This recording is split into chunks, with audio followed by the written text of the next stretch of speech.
আল্লাহর নবী ডাক দিয়া বলল, মালিক, যেখানে 70,000 ফেরেশতারা এক একটা শিকল ধরেছে, কোটি কোটি ফেরেশতারা জাহান্নামকে টাকটাই না ধরে রাখতে পারে না। এত ভয়ঙ্কর জাহান্নাম, এই সামান্য একটু পানির ছিটা মারার কারণে জাহান্নামটা চলে গেল। এটা কেমন পাওয়ারফুল পানি, এটা কিসের পানি জানতে চাই। আল্লাহ ডাক দিয়া বলবে, ও আমার হাবিব, এটা কোন রহমতের পানি না, কুদরতি পানি না, হাউজে কাউসারের পানিও না, এটা হলো আপনার গুনাহগার উম্মতের চোখের পানি। আপনার গুনাহগার উম্মতেরা ওই ফরিদপুর সদর থানায় বয়ান শুই না, জাহান্নামের বয়ান শুই না, নিজের জীবনের গুনার কথা স্মরণ করিয়া চোখের পানিগুলা যখন ছেড়ে দিয়েছে, আমি আল্লাহ ওই বান্দার চোখের পানি আর সহ্য করতে পারি না। আমি আল্লাহ ওই বান্দার চোখের পানি আমি আল্লাহর কাছে এত ভালো লেগেছে, এত পছন্দ হয়ে গেছে, আমি আল্লাহ চোখের পানিগুলো আমি আল্লাহ যত্ন করে রেখে দিলাম। ও আমার হাবিব, এই জাহান্নামকে নিবানোর জন্য, এই জাহান্নামকে থামানোর জন্য বান্দার চোখের পানি এত দাম, এত দাম, এটা যে একটা এত পাওয়ার আমি আল্লাহ দান করেছি। এই জাহান্নামকে নিবানোর জন্য অন্য কোন বস্তু এত পাওয়ার দেই না। কন্যা সুবহানাল্লাহ। ও মুসলমান নবীর উম্মত, বয়ান করতেছিলাম বাবা, ইনসাফের বয়ান। আল্লাহ পাওনা বান্দার কাছে, বান্দা পাওনা আল্লাহর কাছে। বান্দা আল্লাহর পাওনা বুঝায়া দিবে, আল্লাহ বান্দার পাওনা জান্নাত বুঝায়া দিবে। নবীর পাওনা উম্মতের কাছে, উম্মত পাওনা বুঝায়া দিবে নবীর সুন্নাতের আমল দিয়া। কথা বলেন ঠিক কিনা? নবীর পাওনা বুঝায়া দিবে সুন্নাতের আমল দিয়া। আল্লাহর নবী বলে, বান্দা উম্মতেরা রে, আমার পাওনা বুঝায়া দিবা সুন্নাতের আমল দিয়া। আমি নবীর কাছে তোমাদের একটা পাওনা আছে, আমিও তোমার পাওনা বুঝায়া দিব ওই দিন। কোন দিন? আল্লাহ বলেন, ইয়াউমা ইয়াফিরুল মারউ মিন আখিহি ওয়া উম্মিহি ওয়া আবিহি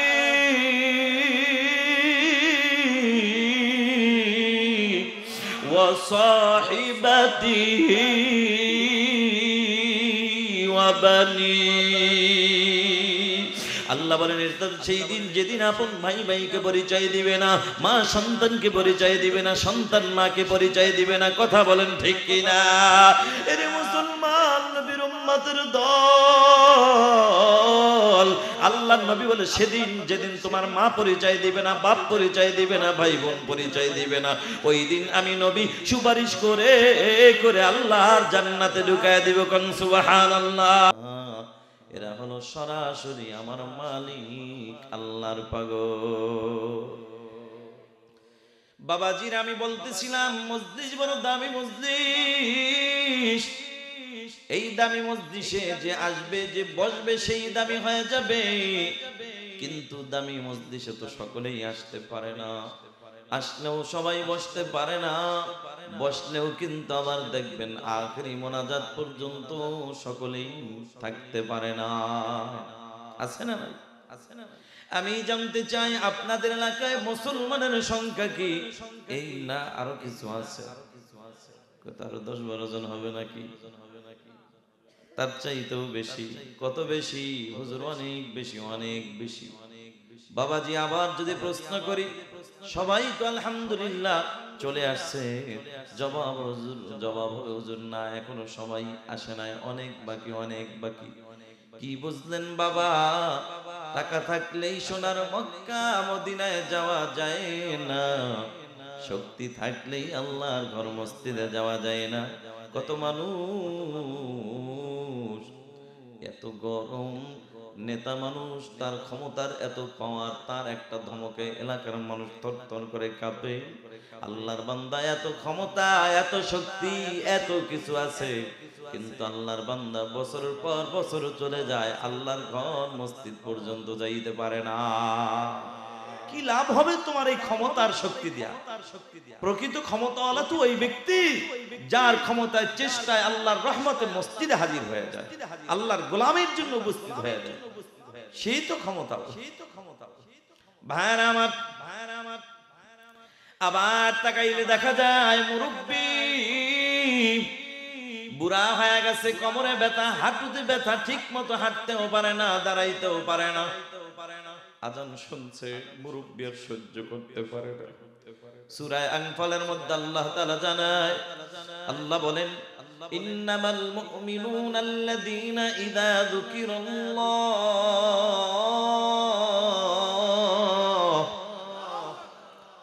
এই আল্লাহু আকবার আওয়াজ যদি আপনারা সদরপুর থানার মুসলমান এমন নিচু আওয়াজ দেন, তাহলে আমার মন বলে অন্য জেলায় শয়তান না ঢুকলো, আবারও এই ফরিদপুর জেলার মধ্যে শয়তান ঢোকার সম্ভাবনা আছে। এ মুসলমান, দুঃখজনক হলো সত্য, এ বাংলার জমিনে যেখানে 95% মুসলমান আমরা বসবাস করি, বিগত দিনে এমন গিয়েছে আমরা মুসলমান নারায়ে তাকবীর আল্লাহু আকবারের স্লোগানটাও পর্যন্ত আমরা ময়দানে কিন্তু দিতে পারি নাই। কথা বলেন ঠিক কিনা? এখন স্বাধীন বাংলাদেশে আর চুপ থাকা যাবে না, আর ঈমানি আওয়াজ, তাকবীর আওয়াজ কার নিচু করে বসে থাকা যাবে না। আল্লাহর কসম করে বলি, ও সদরপুর থানার মুসলমান, নারায়ে তাকবীর আল্লাহু আকবার স্লোগানটাকে উঁচু করে ময়দানে যদি নেমে যাও, আল্লাহর কসম ময়দানে যদি নেমে যাও, এই বাংলার আনাচে কানাচে কোনো নাস্তিক বেঈমান খুঁজে পাওয়া যাবে না। মুসলমান, একটা কথা মনে রাখবা, এই বিগত দিনে এমনও আমাদের গিয়েছে, কোরআনের মাহফিলের অনুমতির জন্য দিন নাই রাত নাই মাহফিল কমিটি ঘুরেছে। এমনও দিন গিয়েছে মাহফিলের আয়োজন যেদিন, তারিখ যেদিন মাইক প্যান্ডেল সব কিছু গুছায় গেছে, বক্তাও রওনা হয়ে গেছে, এখনো মাহফিল হবে কি হবে না এখনো কমিটি চিন্তায় আছে। এরকম আমাদের পিছনে বিগত দিনে দুই একবার গিয়েছে কিনা বলেন তো? তাহলে এই বাংলার জমিনে যারা কোরআনের মাহফিলকে বাধা দিতে চেয়েছিল, কোরআনের আওয়াজকে বন্ধ করতে চেয়েছিল, আল্লাহর কসম কোরআনকে বন্ধ করতে কেউ পারবে না, কোরআনের বাতি কেউ নিভাইতে পারবে না, বরঞ্চ তার জীবনের বাতি নিভে যাবে, আল্লাহর কোরআনের বাতি কেউ নিভাইতে পারবে না। কথা বলেন ঠিক কিনা? এজন্য মুসলমান, তাকবীর যখন দেওয়া হয় চিন্তা করে দিতে হবে। সবাই দেখি একটা তাকবীর দেন, নারায়ে তাকবীর, আল কোরআনের আলো। এখান থেকে 1 মিনিট বয়ান হবে। ও মুসলমান, শুধু ঘরে ঘরে কোরআনের আলো জ্বালাইলে হবে না। এই বাংলার জমিনে আমি ঘরে অনেক কোরআনের আলো জ্বালিয়ে দেখেছি, শুধু কাজ হয় না। কোরআনের আলো শুধু ঘরে জ্বালাইলে হবে না, কোরআনের আলো ঘরের বাইরেও জ্বালাইতে হবে। এমনকি মুসলমান টার্গেট রাখতে হবে, কোরআনের আলো রাষ্ট্র পর্যন্ত আমাদের জ্বালাইতে হবে। কথা বলেন ঠিক কিনা? নারায়ে তাকবীর। রাগ করতেছেন, ভয় পাইতেছেন? তাকবীর আওয়াজের পাওয়ার আছে না নাই? মিস্টার ইবলিশ শয়তান তো যাবেই, বরঞ্চ শয়তানের খালাতো ভাই মামাতো ভাই যারা আছে আমাদের মানুষ শয়তান, ওরাও পালায়া যাবে। ঠিক কিনা? ভাইয়ার আমার, তাহলে আওয়াজ কি একটু উঁচু করা যাবে তো ইনশাআল্লাহ? তাকবীর আওয়াজ একটু উঁচু করতে হবে, পারবেন তো ইনশাআল্লাহ? চা দিতে হবে, কফি, তাহলে একটু কাজ দেন। এবার রেডি হন সবাই। বিসমিল্লাহির রহমানির রহিম।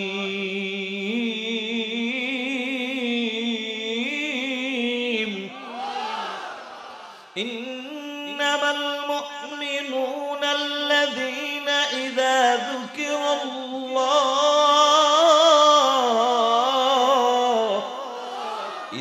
যুকিরাল্লাহু ওয়াজিলাত কুলুবুহুম।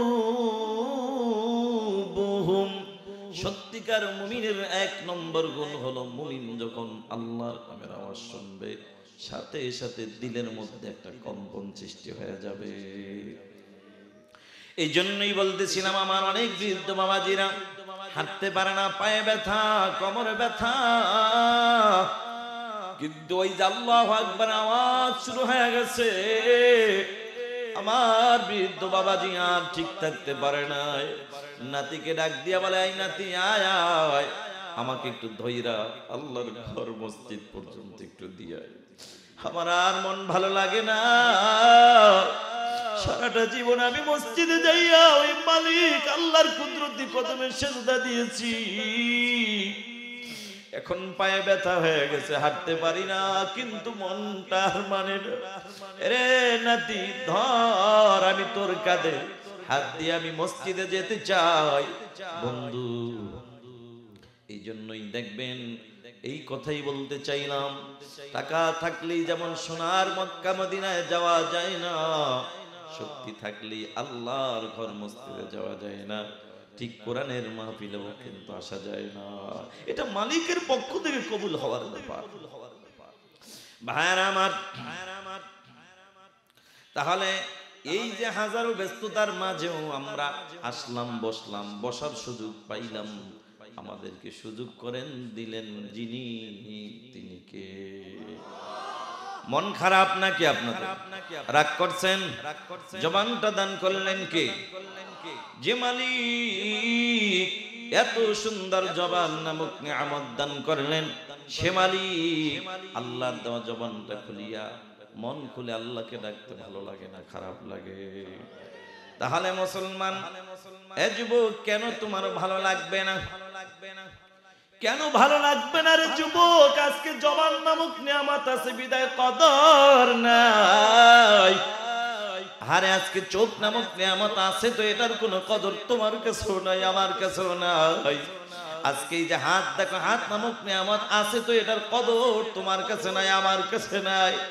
অথচ ওই রাস্তা ঘাটে তাকে দেখো কত আল্লাহর বান্দা, আরে হাত নাই, পাও নাই, চোখ নাই, কথা বলার শক্তি নাই, তাদের দিকে একটু তাকাইয়া কি নিজেকে বুঝাইতে পারো না? ওরে মন, আল্লাহ আমাকে কত বড় নিয়ামত দান করেছে, ইচ্ছা করলে ওই মালিক আল্লাহ তো পারতো আমার জবানটাকে বন্ধ করে ওর মতো বোবা বানাইতে। কথা বলেন ঠিক কিনা? ওরে সদরপুর থানার মুসলমান, জানি না আপনার হায়াতের জিন্দেগিতে জীবনেও কখনো কাউকে প্রশ্ন করার সুযোগ পেয়েছেন কিনা জানা নাই, তবে আমার জীবনে আমি একজনকে প্রশ্ন করার সুযোগ পেয়েছিলাম। বলবো কিনা? বেশি দিন আগের কথা নয়, এই তো গত কয়েক বছর আগের ঘটনা। উত্তরবঙ্গের রংপুর মাহফিল করে ঢাকার উদ্দেশ্যে রওনা হয়ে গেলাম। বগুড়া পার হওয়ার পর আমার সিটের পাশে দাঁড়ানো 15 থেকে 16 বছরের একজন যুবক, আল্লাহর গোলাম, চেহারাটা সুন্দর। দুঃখের বিষয়, ডানে তাকায়া দেখি যুবকের ডান হাত নাই, বামে তাকায়া দেখি যুবকের বাম হাতটাও নাই। এখন তো আমি আমার মালিক আল্লাহর দরবারে শুকর আদায় করলাম, আর ডেকে বললাম, ও মালিক, কত সুন্দর নিয়ামত তুমি আমাকে দান করেছো আল্লাহ, ইচ্ছা করলে পারতা তুমি আমাকেও তো যুবকের মতো বানাইতে। জোরে বলেন ঠিক কিনা? ও যুবক ভাই, এখন তো আমার ভিতরে প্রশ্ন জাগে, আল্লাহ,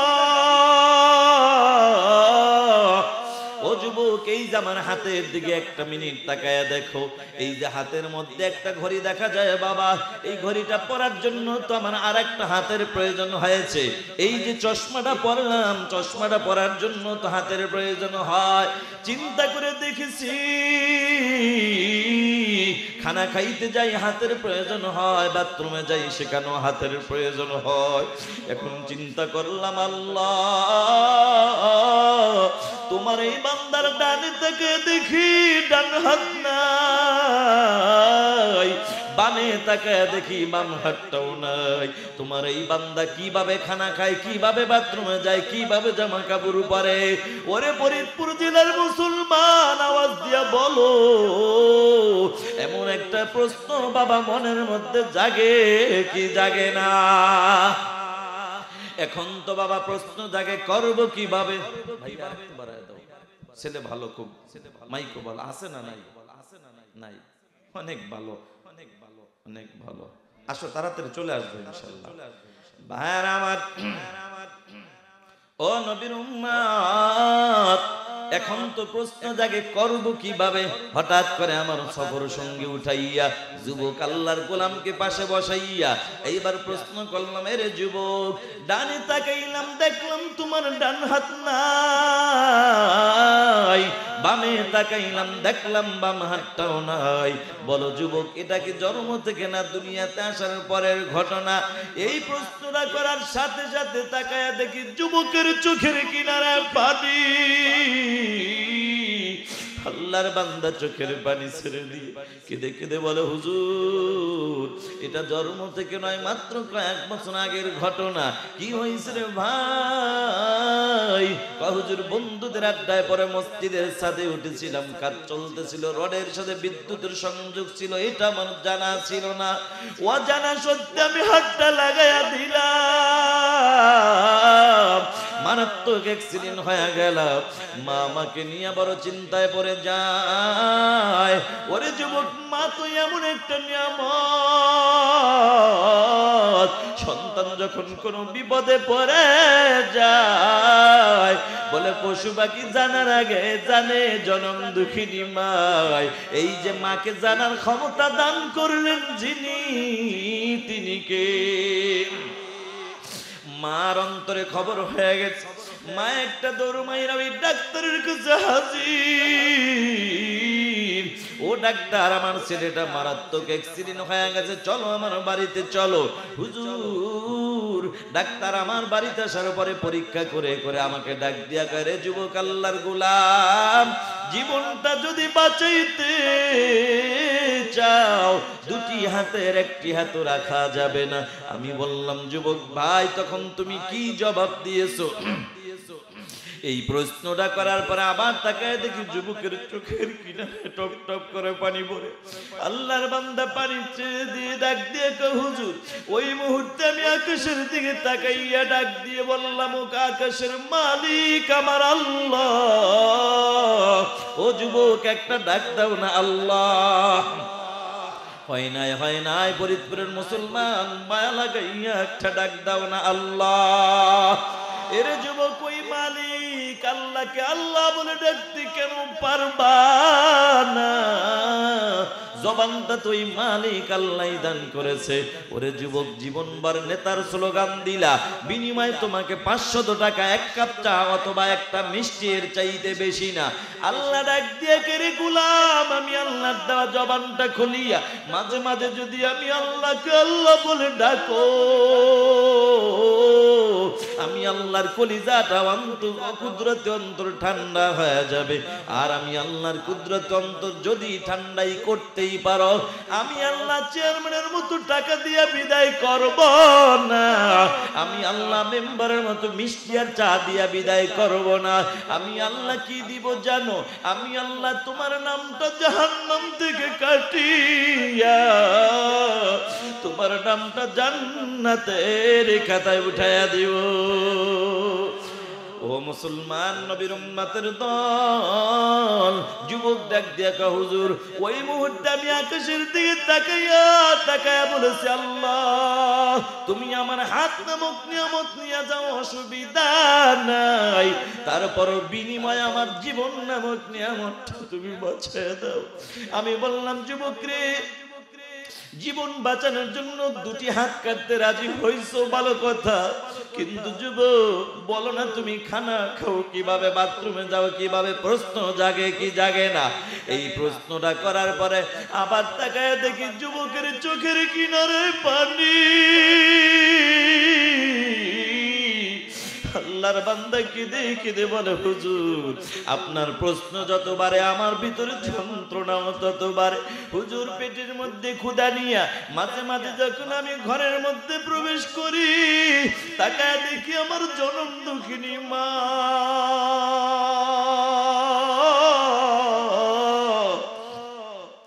আবার মা আমার জন্য খানা রেডি করে মা বাহিরে কাজে লিপ্ত হয়ে গেছে।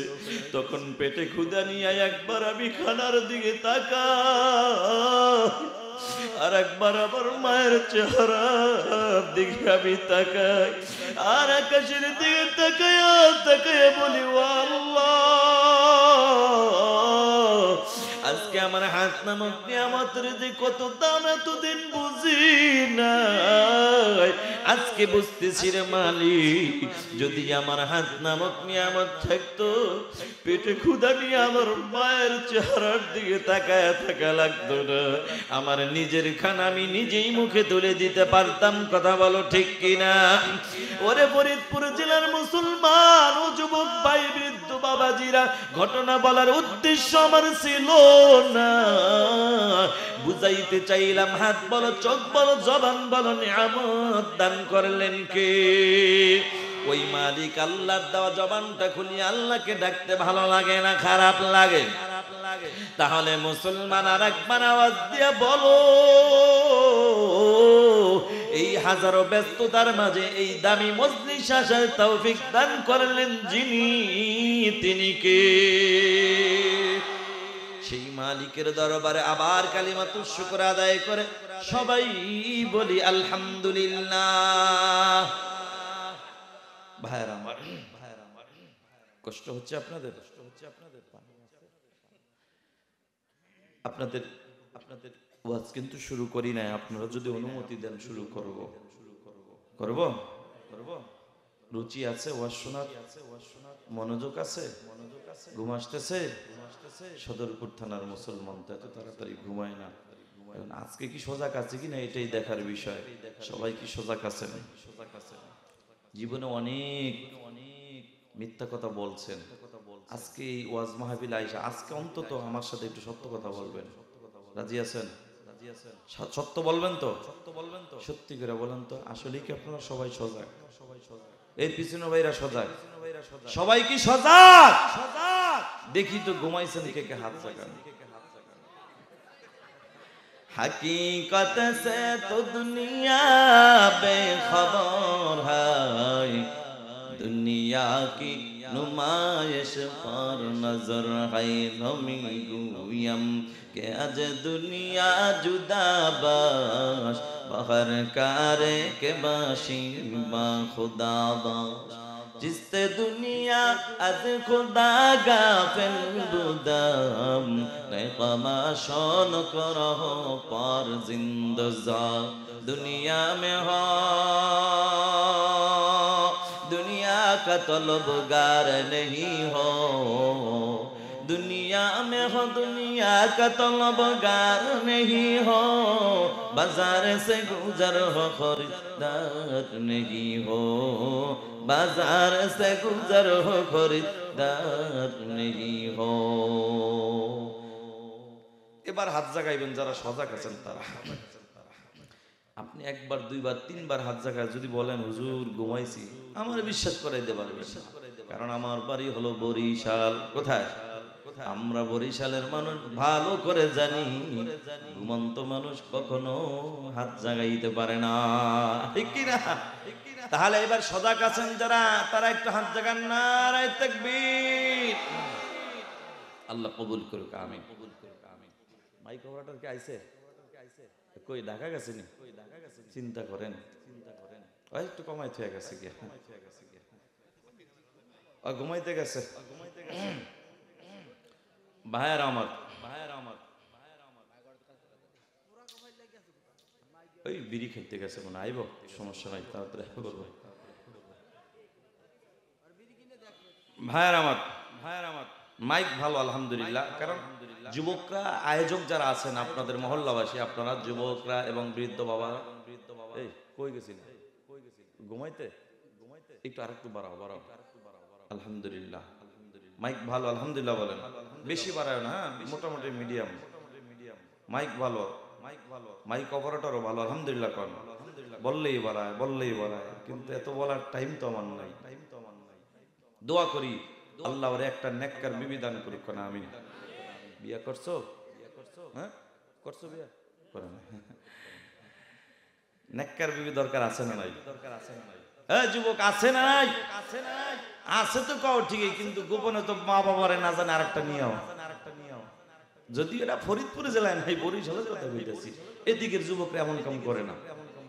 করে বা মুরব্বীরা সামনে কইতাছে করে, দুইটাও করে সুযোগ পাইলে।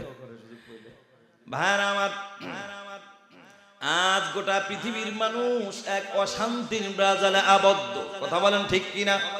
শান্তি কোথাও নাই। আমরা জানি পৃথিবীর কোথাও শান্তি না পেলেও একটি জায়গায় শান্তি পাওয়া যায়। জায়গাটার নাম কি? সবচেয়ে গরম পানি হলে বেশি ভালো, চা লাগবে না। ওই জায়গাটার নাম কি বলুন তো, যেটা সবচেয়ে ঢুকলেই শান্তি? মসজিদ শান্তির জায়গাটা 100% সত্য, কোনো সন্দেহ নাই। তবে দুঃখজনক হলো সত্য,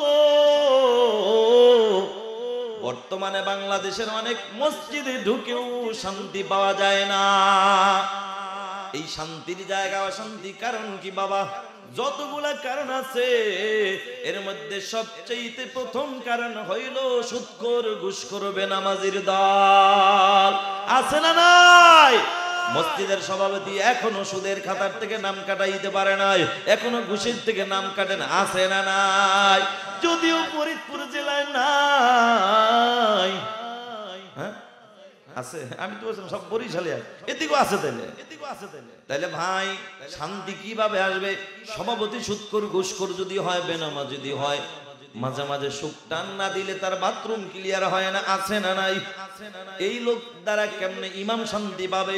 ইমাম শান্তি না পাইলে সমাজের মুসল্লি এবং মক্তবের ছাত্র ছাত্রী কখনো শান্তি পাবে না। এজন্য মসজিদের সভাপতি রাখতে হবে 5 ওয়াক্ত নামাজি দেখে। কথা বলেন ঠিক কিনা? নামাজি যদি হয়, দাড়ি ছোট হইলেও বড় একদিন হওয়ার সম্ভাবনা আছে। কথা কোন ঠিক কিনা? এজন্য ভাইরা আমার, শান্তি কোথাও কিন্তু নাই। সেদিন এক জায়গায় গিয়েছিলাম বয়ান করার জন্য, জায়গাটির নাম হলো শান্তিনগর। তো ভাবলাম যে এই এলাকায় মনে হয় শান্তিতে আছে। আমি বললাম, ও শান্তিনগরের মুসলমান, আপনারা তো খুব শান্তিতে আছেন। কয়েকজনে কয়, হুজুর বিশ্বাস করেন আমরা আরো বেশি অশান্তিতে আছি। আমি বললাম কারণ কি? কারণ বুঝি না। তাহলে শান্তিনগরও শান্তি নাই। নবীর উম্মতের দল, শান্তি আমরা সবাই চাই। এখন আজকে আপনাদের মাঝে এমন একটি দামি আয়াতে কারিমা তেলাওয়াত করেছি, ডানে বামে নিচে উপরে অনেক উলামায়ে কেরাম আছেন, তারা জানেন এটা কত দামি আয়াত, বরকতি আয়াত। আল্লাহর কালাম 114টি সূরার মধ্যে একটি সূরা, সূরা নাহল থেকে 90 নং আয়াতে কারিমা তেলাওয়াত করেছি। যেই আয়াতের মধ্যে আল্লাহ তাআলা গোটা পৃথিবীর মানুষদেরকে শান্তির ঠিকানা দিয়ে দিয়েছেন। আর একটু আস্তে কম সুবহানাল্লাহ। এই হলো বাংলাদেশ, ঠিক কিনা? রাস্তার মধ্যে লাইন দিয়ে দিছে, এদিক দিয়ে যাইবা এদিক দিয়ে যাইবা না, কিন্তু উল্টাই মানুষ বেশি চলে। ভাইরা আমার, মুফাসসিরিন ইকরাম বলেন এমন একটি দামি আয়াত, গোটা 30 পারার আলোচনা আল্লাহ তাআলা আয়াতের মধ্যেই ঢুকায়া দিয়েছেন। ভাইরা আমার, এই আয়াতের মধ্যে আল্লাহ তাআলা, ভাই আসো আরেকটু বক্সটা আরেকটু বাড়ায় দাও ভাইয়া, তুমি আগে যে সার্ভিসটা দিয়েছিলে খুব সুন্দর ছিল। ভাইরা আমার, বলতেছিলাম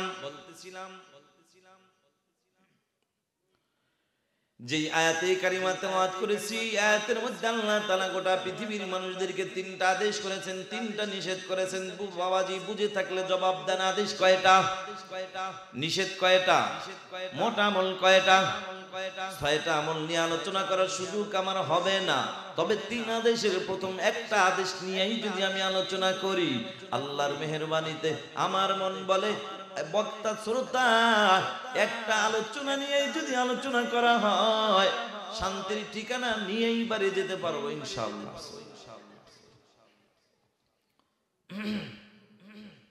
3 আদেশের প্রথম যে আদেশটা আল্লাহ তাআলা করেছেন, পানি খাবো, পানি। 3 আদেশের প্রথম যে আদেশটা আল্লাহ তাআলা করেছেন, 1 নম্বর আল্লাহ তাআলা বলেন, ইন্নাল্লাহা ইয়া'মুরু বিল আদলি ওয়াল ইহসান।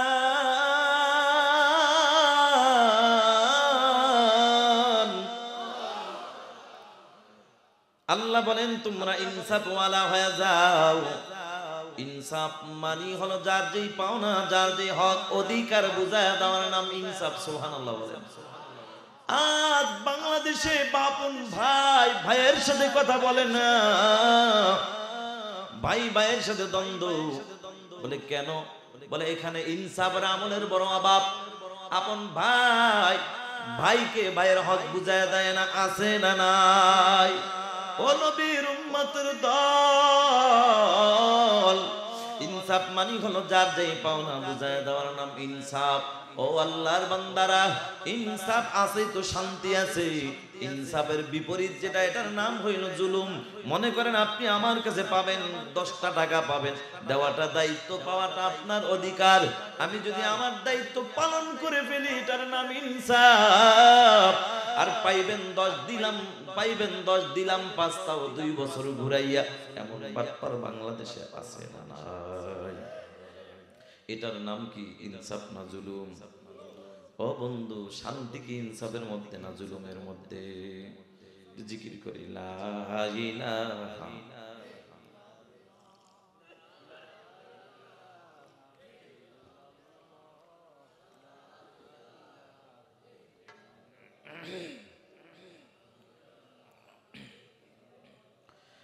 লা ইলাহা ইল্লাল্লাহ মুহাম্মাদুর রাসূলুল্লাহ সাল্লাল্লাহু আলাইহি ওয়াসাল্লাম। ইনসাফ, ইনসাফ মানে হলো যার যেই পাওনা বুঝায় দেওয়ার নাম ইনসাফ। এখন আমার কাছে কি কি পায় এটা আমার জানার দরকার, না জানলে আমি দিব কিভাবে?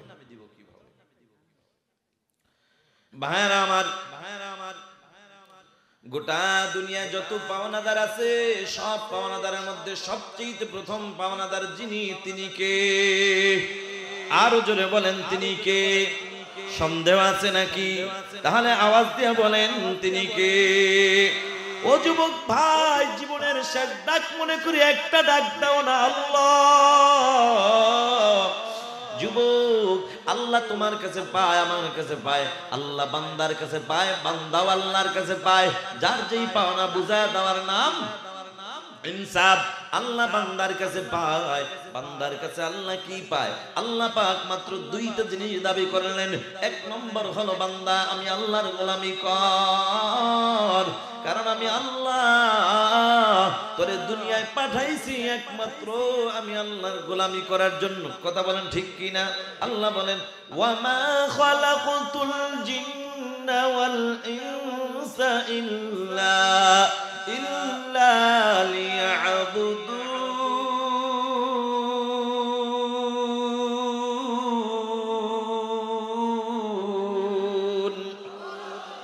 আল্লাহ বলেন, জিন এবং ইনসান সৃষ্টি করেছে একমাত্র আমি আল্লাহর গোলামি করার জন্য।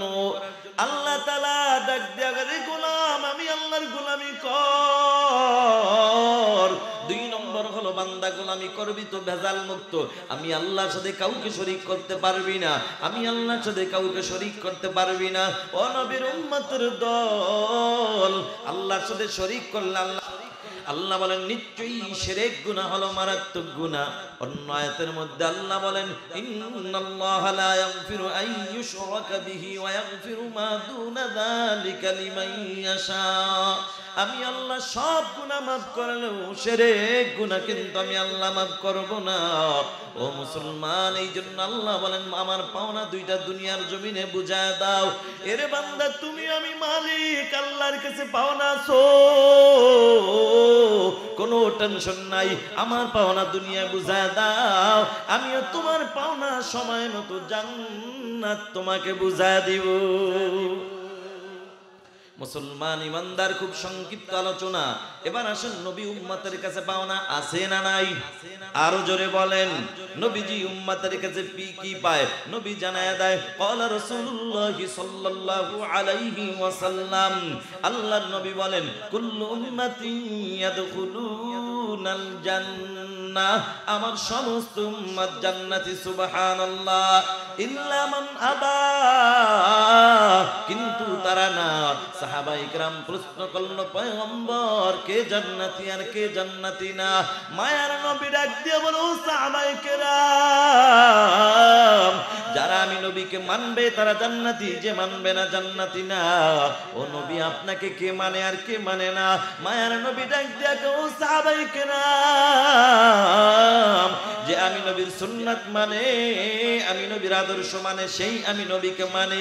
আর যে নবী সুন্নাত মানে না, সে আমি নবীকে মানে না।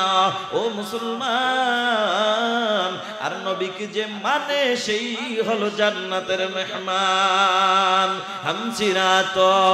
হামসিরাতে মুস্তাফা দর তামামি হালে কোন ইক্তেবা সুন্নতে খায়রুল বাশার গিরে লাজম তাবয়াবি আইবজার। নবীর সুন্নাতে শান্তি আছে না নাই? ও নবীর উম্মতের দল, আজকে ঘরের মধ্যে শান্তি নাই, বাজারে যাও শান্তি নাই, দোকানে বসো শান্তি নাই। কেন শান্তি নাই? মুসলমান তাবিজের পিছনে দৌড়ায় কোনো লাভ নাই, লাভ নাই। তুমি ভালো করে চিন্তা করে দেখবা, নিশ্চয়ই আমার মায়ার নবীর সুন্নাতের আমলের বড় অভাব, ঠিক কিনা? ঘরের মধ্যে ঢোকো, বিবিকে সালাম দিয়া ঢোকে, এটা আমার রাসূলের একটা সুন্নত। ঘরের মধ্যে প্রবেশ করো, সালাম দাও, তোমাকেও বিবি সালাম দিবে। সালাম দিলে একে অপরকে সালাম দিলে মোহাব্বত বাড়ে, কন্যা সুবহানাল্লাহ। এর নবীর উম্মতের দল, আমার নবীর সুন্নাতের আমল কখন আপনার আমার ভিতরে ঢুকবে?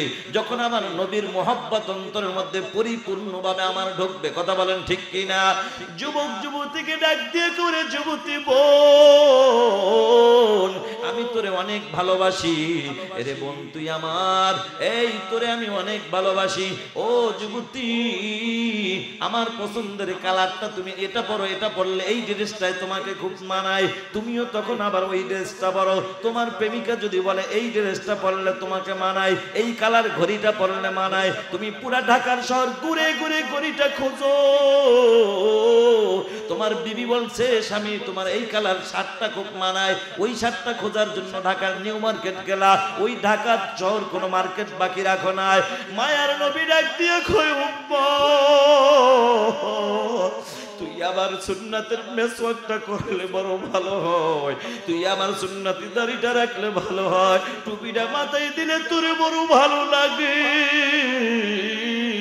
কই আমার নবীর মোহাব্বতের যদি হইতে রে যুবক, নবীর মায়া পইরা একটা দিন টুপি খোঁজার জন্য মার্কেটে যাও রে, নবীর মায়া পইরা একটা দিন মেসওয়াকটা কেনার জন্য কোনোদিন মার্কেটে খোঁজো নাই। ও যুবক ভাই, তোমার বিবি ডাক দিয়া স্বামীরে তুমি ক্লিন শেভ করলে আমার কাছে বড় ভালো লাগে। মায়ার নবী ওই মদিনায় শুয়ে কান্দে।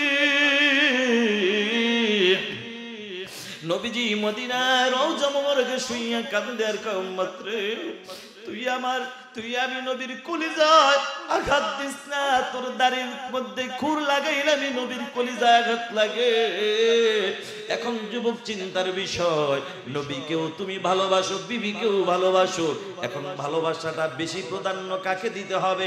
নবী হাদিসের মধ্যে জানায়, ক্বালা রাসূলুল্লাহি সাল্লাল্লাহু আলাইহি ওয়াসাল্লাম, লা ইউমিনু আহাদুকুম হাত্তা আকুনা হাব্বা ইলাইহি মিন ওয়ালিদিহি ওয়া ওয়ালাদিহি ওয়ান নাসি আজমাইন। আল্লাহর নবী বলে, ততক্ষণ পর্যন্ত খাঁটি মুমিন হইতে পারবা না যতক্ষণ পর্যন্ত তোমার বিবি, তোমার বাচ্চা, তোমার ধন সম্পদ, এক কথায় তোমার জীবনের চাইতে আমি নবীকে বেশি ভালো না বাসবা, ঠিক কিনা? এ নবীর উম্মতের দল, সুন্নাতের আমল কেন তোমার কাছে ভালো লাগে না?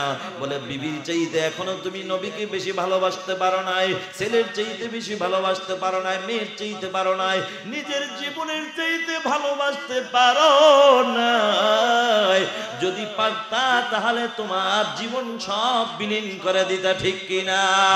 আল্লাহর নবীর সাহাবী, ছোট্ট সাহাবী হযরত তালহা ইবনে বরা রাদিয়াল্লাহু তাআলা আনহুর দিকে তাকাও, কেমন নবীর আশিক, ছোট্ট সাহাবী তালহা রাদিয়াল্লাহু তাআলা আনহু আল্লাহর নবীর চেহারা মোবারকের দিকে তাকাইয়া ডাক দিয়া কয় নবী আপনাকে অনেক ভালোবাসি। আল্লাহর নবী ডাক দিয়া কয় তালহা কতটুকু ভালোবাসা আমি নবী একটু পরীক্ষা করব? তালহা বলে হ্যাঁ নবী আপনি পরীক্ষা করেন, আমি পরীক্ষা দিতে প্রস্তুত আছি। চিল্লা বলে আল্লাহু আকবার। নবী আমার ডাক দিয়া গাই তালহা নাও নাও এই তরবারিটা নিয়ে তোমার বাবার গর্দানটা কাইটা আমি নবীর মোহাব্বতে হাজির করো। আল্লাহর নবী কথাটা বলতে দেরি ছোট্ট সাহাবী তালহা বাবার গর্দা কাটার জন্য নবীর মোহাব্বতে দেরি করে নাই। একটা দৌড় মাইনা বাবার দিকে এক কদম দুই কদম করে সামনে আগায়। নবী আমার ডাক দিয়া করে তালহা দাঁড়া, আমি নবী কিন্তু দুনিয়ায় মা বাবার সাথে সন্তানের সাথে দ্বন্দ্ব সৃষ্টি করার জন্য আসি নাই। আমার আল্লাহ আমাকে পাঠাইছে, কেন পাঠাইছে জানো? আল্লাহ বলেন ওয়ামা আরসালনাকা ইল্লা রাহমাতাল লিল আলামিন। আল্লাহ তো গোটা জগৎবাসীর জগৎবাসীর জন্য রহমত স্বরূপ নবীকে পাঠাইছে। সুবহানাল্লাহ। ও নবীর উম্মতের দল, নবী আমার তোমার জন্য আমার জন্য কেমন রহমত ছিল। আম্মা জান আয়েশা সিদ্দিকা রাদিয়াল্লাহু তাআলা আনহা ডাক দিয়া কয় ও নবীর উম্মতের দল, নবী আমার কেমন উম্মতের পাগল ছিল। নবীকে যদি তোমরা ঘুমন্ত দেখতে চাও তাও দেখতে পাইবা, সজাগ দেখবা তাও দেখতে পাইবা। চিল্লা বলো আল্লাহু আকবার। আমার নবী ছিল ওই আসামির মতো, মামলা হয়ে গেলে আসামির যেমন চোখে ঘুম আসে না, না জানি কখন পুলিশ ধরার জন্য চলে আসে। আল্লাহর নবীর চিন্তা, না জানি আমার গুনাহগার উম্মত জাহান্নামের আসামি হইয়া যায়। আল্লাহর নবীর ব্যাপারে আম্মা জান আয়েশা রাদিয়াল্লাহু তাআলা আনহা বলেন আমি একদিন আমার স্বামী নবী মুহাম্মদুর রাসূলুল্লাহ সাল্লাল্লাহু আলাইহি ওয়াসাল্লাম আমার ঘরে ঘুমায়। রাতের গভীরে উঠে দেখি নবী বিছানায় নাই। মায়ের নবী কই গেল? মনে মনে ভাবলাম মনে হয় অন্য কোন বিবির ঘরে গিয়েছে, কিন্তু আম্মা আয়েশা বলেন না না, সব খুঁজে দেখলাম কোথাও নাই। খুঁজতে খুঁজতে যায় দেখি ওই মদিনার কবরস্থানের কিনারায় জান্নাতুল বাকি নামক মদিনার কবরস্থানের কিনারায় দাঁড়ায়া আল্লাহর নবী চোখের পানি ফেলাইয়া কান্দে আর ডাক দিয়া কয় ইন তুআযিবুহুম ফাইন্নাহুম ইবাদুকা ওয়া ইন তাগফির লাহুম ফাইন্নাকা আনতাল আজিজুল হাকীম।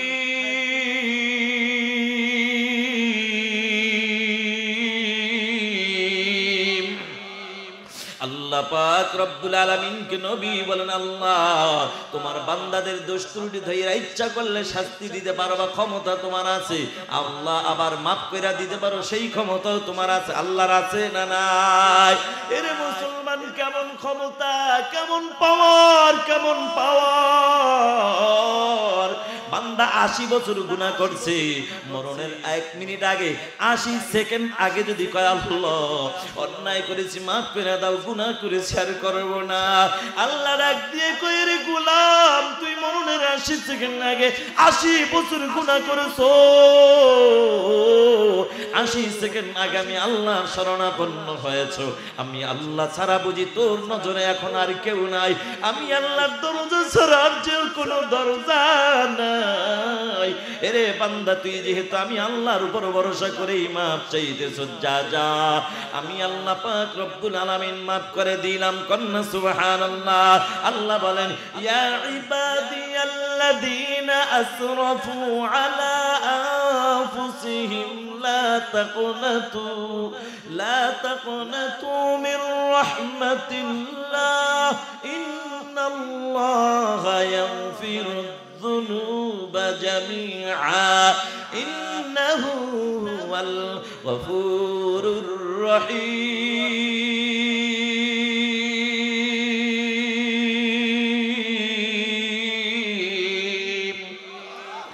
আল্লাহ বলে বান্দা নিজের নফসের উপর জুলুম করেছ, অন্যায় করেছ, অসুবিধা নাই। এরে বান্দা আমি আল্লাহর রহমত থেকে নৈরাশ হইও না। ও যুবক একটু চিন্তা করে দেখো, এমন কথা কোনো মা বলে না, বাবা বলে না, ভাই বলে না, বোন বলে না, বিবি বলে না, বরং দুনিয়ার জমিনে সবচেয়ে আপন হলো তোমার আমার মা এবং বাবা। এই মা বাবার সাথেও যদি কখনো অন্যায় হয়ে যায়, কখনো মার কাছে যাইয়া হয়তো পায়ে ধরে মাপ চাওয়া লাগে, না হয় মুখ দিয়া বলা লাগে মা গো অন্যায় করেছি তুমি মাফ করে দাও। এরপরে না তোমার মা তোমাকে মাফ করে, কিন্তু তোমার আমার মালিক কেমন মালিক দেখো। হেরে যুবক, এমনও কিছু জায়গা আছে, এমনও কিছু সময় আছে তুমি মুখ দিয়েও বলতে পারবা না আল্লাহ মাফ করে দাও, তাইলে পাশের লোক মনে কিছু করতে পারে। কিন্তু তুমি অন্তর থেকে যদি তওবা করে করে ওই মালিক আল্লাহকে বলো, আল্লাহ আমি অন্তর থেকে খাটিয়ে দিলে তওবা করেছি আর গুনাহ করব না, আমার চাইতে অপরাধী এই দুনিয়ার জমিনে আর কেউ না। এমন যদি তওবা করতে পারো আমার আল্লাহ সাথে সাথে মাফ করে দিতে পারেন কি পারেন না?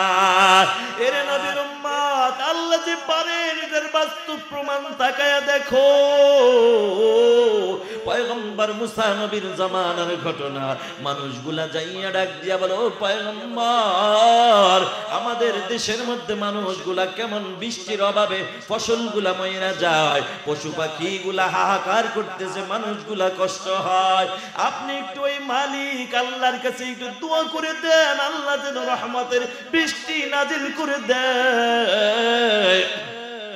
আল্লাহ পাক হাজার হাজার লোক নিয়ে দোয়ার আয়োজন, আল্লাহর নবী দোয়ার আয়োজন করলেন, পয়গম্বর মুসা নবী দোয়া করলেন, কিন্তু বৃষ্টি নাজিল হয় না।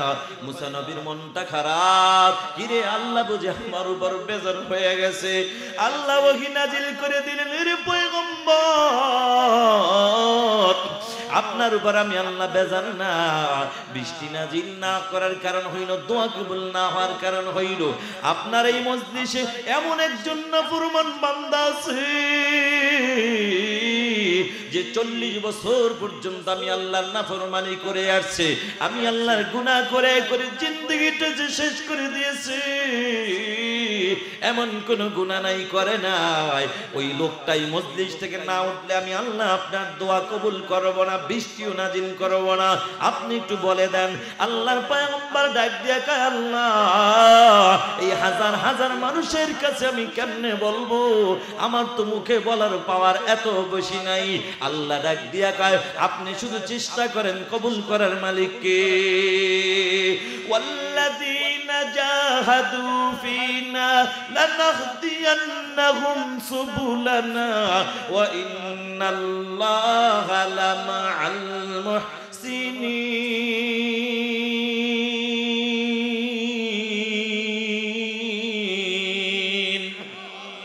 আল্লাহ বলেন, বান্দা তোমার কাজ হলো চেষ্টা করা, মুজাহাদা মুশাহাদা চালায়া যাও। আমি আল্লাহকে পাওয়ার জন্য বান্দা তুমি করবে চেষ্টা, আর আমি আল্লাহ বের করে দিব সহজ রাস্তা। কথা কোন ঠিক কিনা? পয়গম্বর মুসা নবী যখন আওয়াজ দিয়া বললেন, আল্লাহ তাআলা কানের মধ্যে পৌঁছায়া দিলেন, এই কে আছো আল্লাহর নাফরমান, এখান থেকে বেগে যাও, তোমার কারণে দোয়া কবুল হয় না। 40 বছরের গুনাহগারের অন্তরে কবর হয়ে গেছে। রে আমার মতো গুনাহগার তো এই মজলিস আর কেউ নাই। এখন যদি মজলিস ত্যাগ করি মানুষ বুঝা বলাইবে এটাই হলো সেই গুনাহগার, না না ওঠা যাবে না। এখন যদি না উঠে ময়দানে যদি থেকে যাই, তাহলে আমার কারণে দোয়া কবুল হবে না, বৃষ্টি হবে না, মানুষ কষ্ট পাবে, তাও হতে পারে না। কি করা যায়? তাহলে চোখের পানি ফালাইলো মানুষ বুঝবে, না না মুখে বললেও বুঝবে। আরে আমি তো এমন একজন মালিক আল্লাহর গোলাম যেই মালিক মোহাব্বত নামক নিয়ামত সৃষ্টি করিয়া 100 ভাগ কইরা 99 ভাগ মোহাব্বত আল্লাহ তাআলা নিজের কাছেই রেখে দিয়েছেন। কন্যা সুবহানাল্লাহ। আল্লামা শেখ সাদি রহমাতুল্লাহি আলাইহি বলেন, ও দুনিয়ার মানুষ, আল্লাহ তাআলা 100 ভাগ কইরা মোহাব্বতটাকে 100 ভাগ কইরা 99 ভাগ মোহাব্বত আল্লাহ নিজেই রেখে দিয়েছেন। বাকি থাকে এক ভাগ আবার 100 ভাগ কইরা 99 ভাগ মোহাব্বত তোমার আমার মায়ের নবী জনাবে মুহাম্মদুর রাসূলুল্লাহ সাল্লাল্লাহু আলাইহি ওয়াসাল্লামকে দান করেছেন। আর বাকি থাকে এক ভাগ মুহাব্বত तमाम দুনিয়ার সবাইকে, মাকে বাবাকে সবাইকে দান করেছেন। আল্লাহু আকবার। এই এক ভাগ মায়া পাইয়া মা সন্তানকে বলতে পারে না, সন্তান মাকে বলতে পারে না।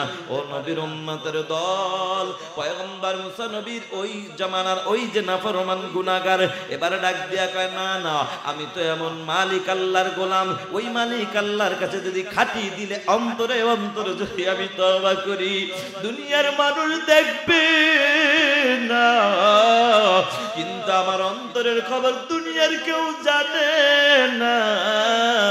আমার আল্লাহ তো জানে, আমার আল্লাহ তো এমন দয়ার মালিক। বান্দা এখন তওবা করে, আল্লাহ তুমি তো এমন একজন দয়ার মালিক, মায়ার মালিক। আল্লাহ আমার গুনার খবর কাউকে তুমি জানতে দাও না। স্বামীর গুনার খবর স্ত্রী যদি জানতো, স্বামী স্ত্রী সম্পর্ক থাকতো না। কথা বলেন ঠিক কিনা? এর যুবক ভাই, আমি কেমনে বুঝাবো? আজকে আপনাদের প্রধান আলোচক আমি সুলাইমান সিদ্দিকী। আমার গুনার খবর যদি আপনারা জানতেন, কসম আল্লাহর, আমার বয়ান শোনার জন্য আপনারা ঘুম নষ্ট করে এখানে বসতেন না। আমার মালিক তুই এমন দয়ার মালিক, স্বামীর গুনার খবর স্ত্রী জানে না, স্ত্রীর গুনার খবর স্বামী জানে না। আরে এমন মালিক আল্লাহ, তুমি যেমন আমার গুনার খবরটা গোপন রেখে দিয়েছো, আল্লাহ তোমার কাছে আমি আব্দুর জানাই, তওবা করেছি আর গুনাহ করব না। তুমি গোপনে আমি আল্লাহ আমার গুনাহ মাফ করে দাও। আল্লাহ বান্দার তওবাটা এতই পছন্দ করেছে, সাথে সাথে দোয়া কবুল করিয়া আকাশ থেকে রহমতের বৃষ্টি আল্লাহ নাজিল করে দিয়েছেন। পয়গম্বর মুসা নবী মন খারাপ হয়ে গেল, অবাক হয়ে গেল। কিরে, আল্লাহ না বললো যে এখান থেকে কেউ না উঠলে দোয়া কবুল করবে না, বৃষ্টিও দিবে না? ও মালিক, কিছুই বুঝলাম না। আল্লাহ আবার ডাক দিয়া কাও, পয়গম্বর বুঝার কি আর আছে, যার কারণে আমি আল্লাহ বৃষ্টি বন্ধ করে দিয়েছি, যার কারণে আমি আল্লাহ দোয়ার দরজা বন্ধ করে দিলাম, ওই বান্দার তওবার কারণে আমি আল্লাহর সহ্য করতে পারি না। ওই বান্দার চোখের পানি আমি আল্লাহ সহ্য করতে পারি না। আমি আল্লাহ ওর দোয়াটা কবুল কইরা আমি আল্লাহ রহমতের বৃষ্টি নাজিল করে দিয়েছি। ও মুসলমান নবীর উম্মতের দল, ও যুবক ভাই, আমি কেমনে তোমাদেরকে বুঝাবো রে যুবক? আমার আল্লাহ মাফ করতে পারেন কি পারেন না? মায়ের নবী ডাক দিয়ে কয়, আল্লাহ আমার গুনাহগার উম্মতগুলিকে তুমি মাফ করে দাও। ও যুবক, এটা তো শুধু দুনিয়ার বিষয়, নবী কখনো গুম কখনো সজাগ। এ শুধু তোমার আমার চিন্তায় হাসরের দৃশ্য, হাসরের ময়দানের ঘটনা মাত্র একটা মিনিট কোন রকম আমি তোমাদেরকে বুঝাবার চেষ্টা করি।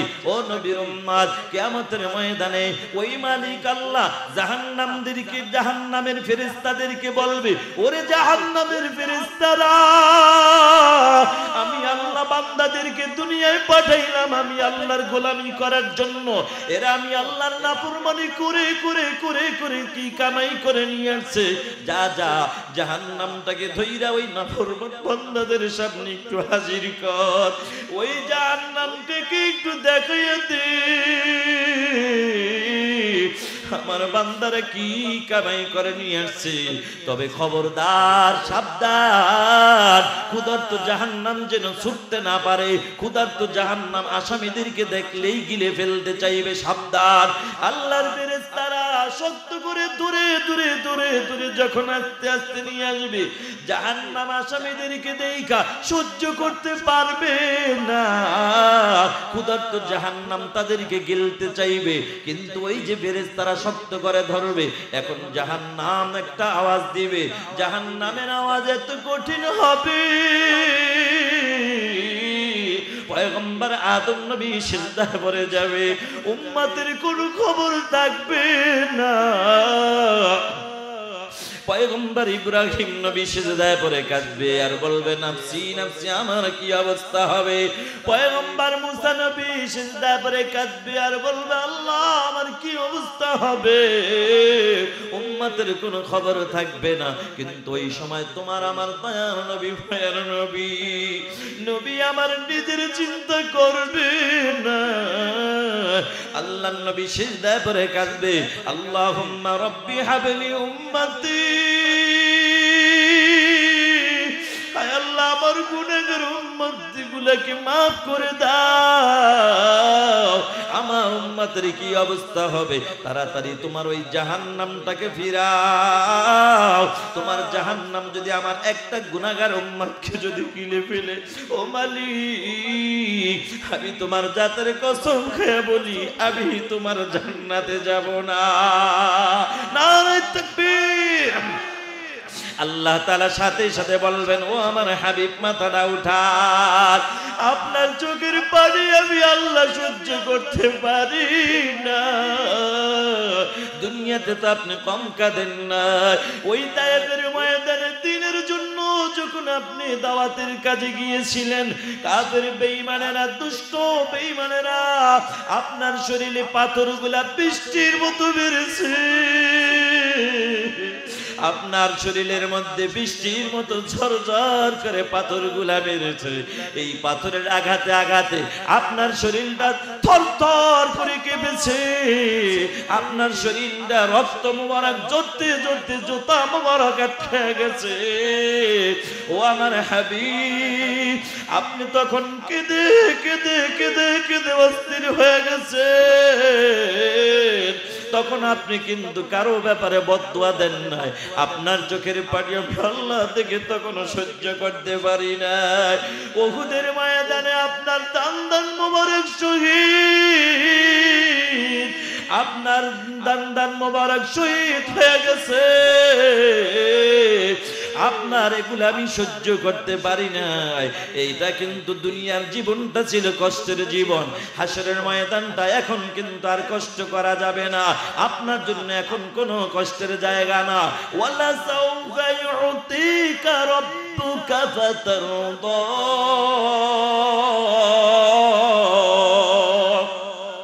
ও আমার হাবিব আপনি যা চাইবেন আমি তাই দিয়া দিব। কন্যা সুবহানাল্লাহ। আল্লাহর নবী মাথাটা উঠাইয়া ডাক দিয়া বলল আল্লাহ আমার গুনাহগার উম্মতগুলিকে তুমি বাঁচাও। আল্লাহ পাক ডাক দিয়া বলবে হাবিব নেন নেন, এই পানি দিলাম, পানিটা আপনি ছিটা মারেন। আল্লাহর নবী পাতের মধ্যে পানি পাইয়া মনের মধ্যে আনন্দ চলে আসবে। আমার গুনাহগার উম্মতকে যদি মনে হয় বাঁচানোর সুযোগ পেয়ে গেছি, আল্লাহর নবী পানিটা যখন ছিটা মারবে জাহান্নামটা ক্যাটকাট করে পিছনের দিকে চলে যাবে। আল্লাহর নবী অবাক হয়ে যাবে, ডাক দিয়া বলবে ও মালিক, এটা কি কোন রহমতের পানি না কোন কুদরতের পানি নাকি হাউজে কাউসারের পানি? আল্লাহর নবী ডাক দিয়া বলবো মালিক, যেখানে 70,000 ফেরেশতারা এক একটা শিকল ধরেছে, কোটি কোটি ফেরেশতারা জাহান্নামকে টাকটাই না ধরে রাখতে পারে না। এত ভয়ঙ্কর জাহান্নাম, এই সামান্য একটু পানির ছিটা মারার কারণে জাহান্নামটা চলে গেল। এটা কেমন পাওয়ারফুল পানি, এটা কিসের পানি জানতে চাই। আল্লাহ ডাক দিয়া বলবে ও আমার হাবিব, এটা কোন রহমতের পানি না, কুদরতি পানি না, হাউজে কাউসারের পানিও না, এটা হলো আপনার গুনাহগার উম্মতের চোখের পানি। আপনার গুনাহগার উম্মতেরা ওই ফরিদপুর সদর থানায় বয়ান শুই না, জাহান্নামের বয়ান শুই না, নিজের জীবনের গুনার কথা স্মরণ করিয়া চোখের পানিগুলা যখন ছেড়ে দিয়েছে, আমি আল্লাহ ওই বান্দার চোখের পানি আর সহ্য করতে পারি না। আমি আল্লাহ ওই বান্দার চোখের পানি আমি আল্লাহর কাছে এত ভালো লেগেছে, এত পছন্দ হয়ে গেছে, আমি আল্লাহ চোখের পানিগুলো আমি আল্লাহ যত্ন করে রেখে দিলাম। ও আমার হাবিব, এই জাহান্নামকে নিবানোর জন্য, এই জাহান্নামকে থামানোর জন্য বান্দার চোখের পানি এত দাম, এত দাম, এটা যে একটা এত পাওয়ার আমি আল্লাহ দান করেছি। এই জাহান্নামকে নিবানোর জন্য অন্য কোন বস্তু এত পাওয়ার দেই নাই। কন্যা সুবহানাল্লাহ। ও মুসলমান নবীর উম্মত, বয়ান করতেছিলাম বাবা ইনসাফের বয়ান। আল্লাহ পাওনা বান্দার কাছে, বান্দা পাওনা আল্লাহর কাছে, বান্দা আল্লাহর পাওনা বুঝায়া দিবে, আল্লাহ বান্দার পাওনা জান্নাত বুঝায়া দিবে। নবীর পাওনা উম্মতের কাছে, উম্মত পাওনা বুঝায়া দিবে নবীর সুন্নাতের আমল দিয়া। কথা বলেন ঠিক কিনা?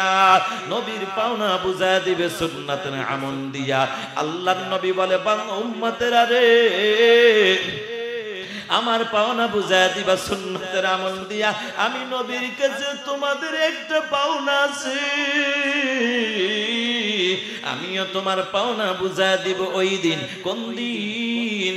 আল্লাহ বলেন ইয়াউমা ইয়াফিরুল মারউ মিন আখিহি ওয়া উম্মিহি ওয়া আবিহি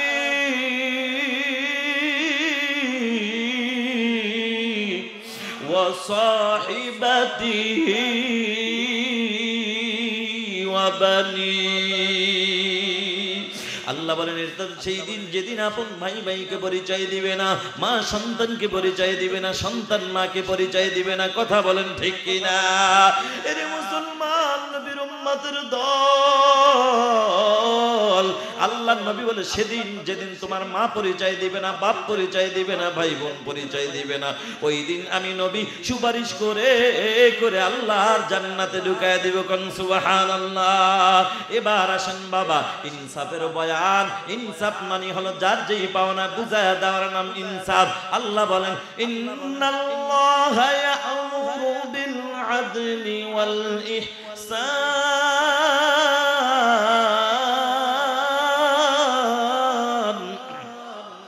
আল্লাহ বলেন তোমরা ইনসাফ ওয়ালা হয়ে যাও। ইনসাফ শব্দের অর্থ হলো যার যেই পাওনা, যার যে হক অধিকার বুঝায় দেওয়ার নাম ইনসাফ। এবার আসেন বাবা আল্লাহর কাছে বান্দা, বান্দার কাছে আল্লাহ পায়, আল্লাহর কাছে বান্দা পায়, নবীর কাছে উম্মত পায়, উম্মতের কাছে নবী পায়। এবার আসেন বাবা সিরিয়াল নাম্বার 3, মা বাবার কাছে সন্তানের পাওনা আছে না নাই? সন্তানের কাছে মা বাবার হক আছে না নাই? এ নবীর উম্মতের দল, এইবার জবাব দেন, সন্তানের হক আগে না পিতা মাতার হক আগে?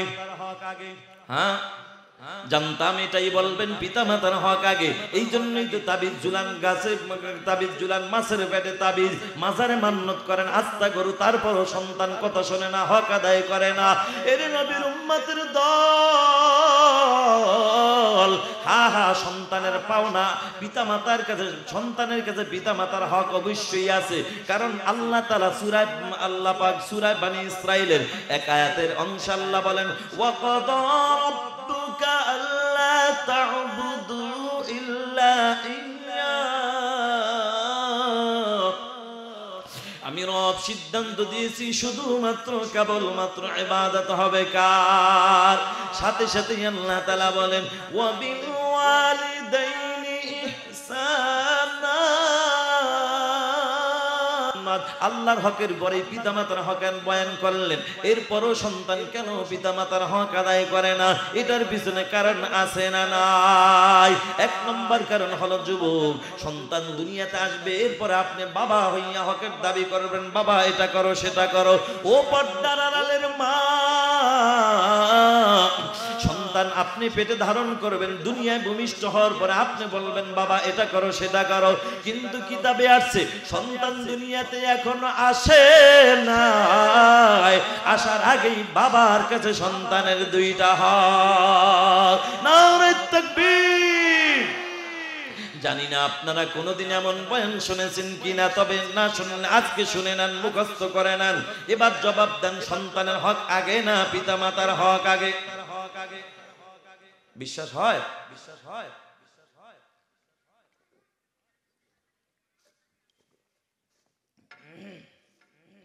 সন্তান দুনিয়াতে আসার আগেই বাবার কাছে কয়টা হক? মার কাছে না, কার কাছে? বাবার কাছে। সন্তান দুনিয়া আসার আগে বাবার কাছে কয়টা হক? দুইটা। এক নম্বর হক হলো যুবক, তুমি যদি নেককার সন্তানের বাপ হতে চাও, এক নম্বর হক হলো যুবক তুমি নিজে আগে নেককার হও, হালাল পথে চলো, হালাল খানা খাও, হালাল রক্ত শরীরের মধ্যে ঢুকাও।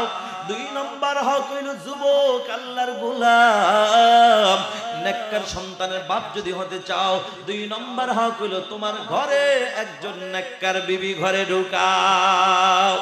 কারণ বাপ যদি ভালো হয় মা ভালো হওয়ার আশা করা যায়, আর মা যদি ভালো হয় ওই মায়ের গর্ভে সন্তান ভালো হওয়ার আশা করা যায়। ও যুবক ভাই, এই জন্য হাতে ধরে পায়ে ধরে বলে যাই, যেহেতু যুব সমাজের উদ্যোগে আজকে এলাকার এই মাহফিলের আয়োজন করা হয়েছে, বৃদ্ধ বাবাজিদের পরামর্শ নিয়ে, ও যুবক ভাই এখন থেকে যতটুকু বয়ান করব ওটুকু আল্লাহ বলাবে, আমি তোমাদের ওই যুবকদের নিয়ে আমি কিছু বয়ান করতে চাই, অসুবিধা হবে নাকি? যুবক যদি নেককার সন্তানের বাপ হতে চাও, আজকে থেকে ওই মালিক আল্লাহর কাছে দুইটা দোয়া বেশি বেশি করো।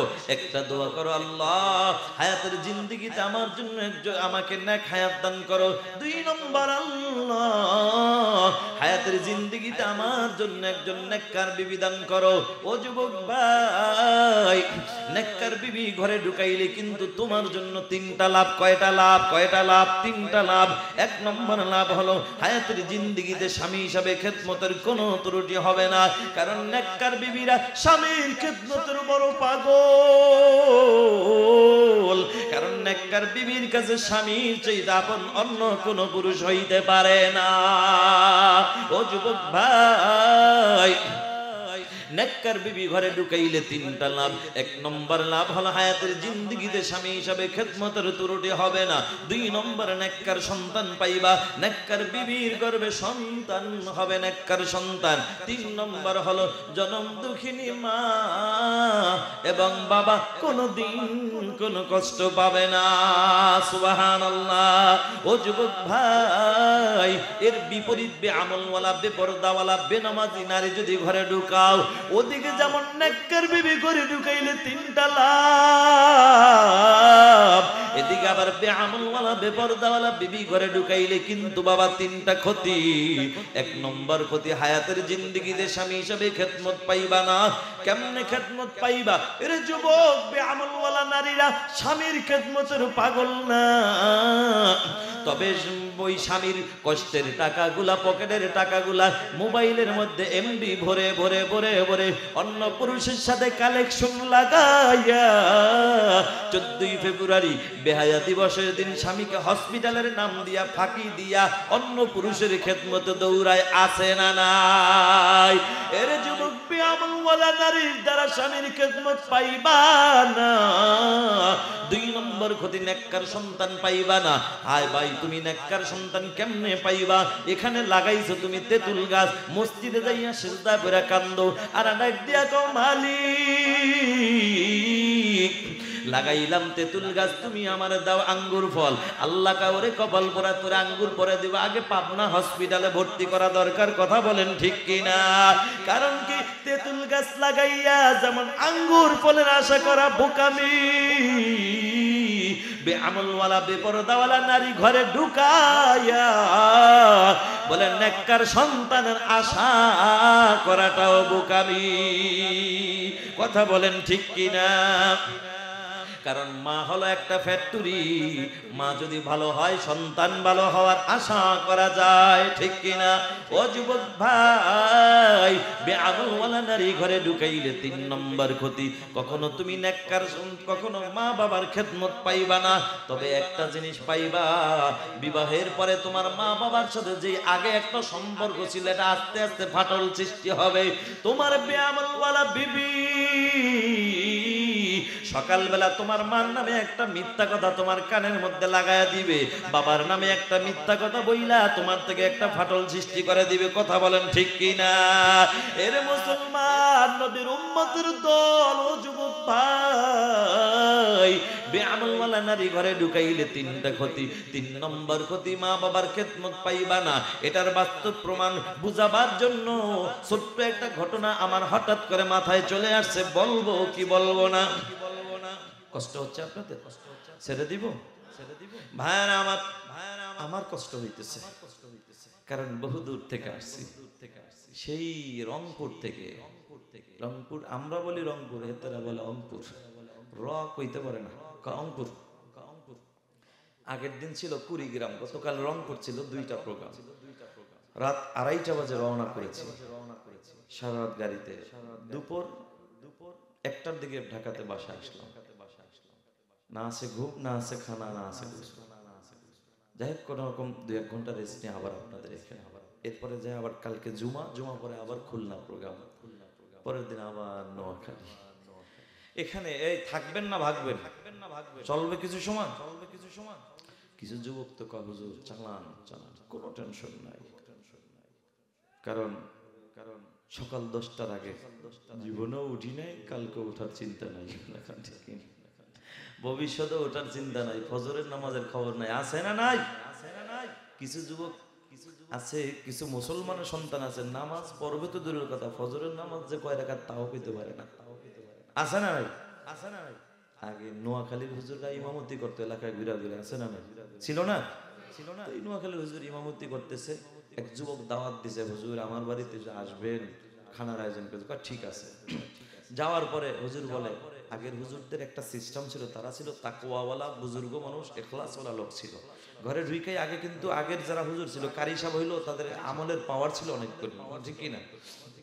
ঘরে ঢুকাই গেছে, এই তুমি কি নামাজি না বেনামাজি, মানে খাবে যে, খাওয়ার আগে কিন্তু এটা যাচাই বাছাই করতো। আর আমরা হুজুর রহমান ঘরে গাই, মুরগি কি দেশি না বিদেশি, কথা কন ঠিক কিনা? ভাইরা আমার, এবার হুজুর দেখ, এই তুমি কি নামাজি না বেনামাজি? যুবক ভয় পায় গেছে, গিরে যদি কই বেনামাজি তাহলে তো আমার ঘরে খাইবো না। যাক, একদিন মিথ্যা কথা বইলা হইলো, দেখি হুজুর এত বড় হুজুরে খাওয়ানো যায় কিনা। কারণ মিথ্যার গুনাহ আর এদিক দা সোয়াব মানে সমান, কিছুটা তার বড় বেশি থাকবে এরকম আশা যুবকের আর কি। ভাইরা আমার, তারপরে কয় হেতের বাড়ি তো নোয়াখালী। যুবক কয়, হুজুর নামাজ তো পড়ি। ইমাম সাহেব হুজুরের বাড়ি কই? নোয়াখালী। হেতে কয়, মিয়া নামাজ পড়ো, তাহলে কওদি ফজরের নামাজ কয় রাকাত ধরা খাইছি নি? কয় এতে তো হ্যাং হয়ে গেছে। কি মিয়া কাও না কা? হঠাৎ মাথায় বুদ্ধি আছে, রে আমি নামাজ না পড়লে কি হবে? আমি না ওই মিনারা মাদ্রাসার বা এলাকার মহিলা মাদ্রাসার ছাত্রী বিয়ে করছি, আমার বিবি না মাদ্রাসায় পড়বো, আমার বিবি তো নামাজ না শুধু তাহার তো ছাড়ে না, তাহলে আমার বিবি রেজি গেলে তো হয়ে যায়। এবার কহ হুজুর টেনশন করেন না, আমি খানা আর ফাঁকে ফাঁকে কইতেছি। হুজুর একটা বুঝ দিয়া ভিতরে গেছে, কহ বিবি রে, কও তো ফজরের নামাজ জানি কয় রাকাত? বিবি কয়, বিয়ে হইলো 15 বছর, একদিনও জিগাই না, আজকে কি লেগে জিগাইতেছ? কয়েকটা বিপদে পড়ছি, নোয়াখালীর হুজুর জিগাইছে ফজরের নামাজ কয় রাকাত, বলতে পারলে খাবে না হয় খাবে না।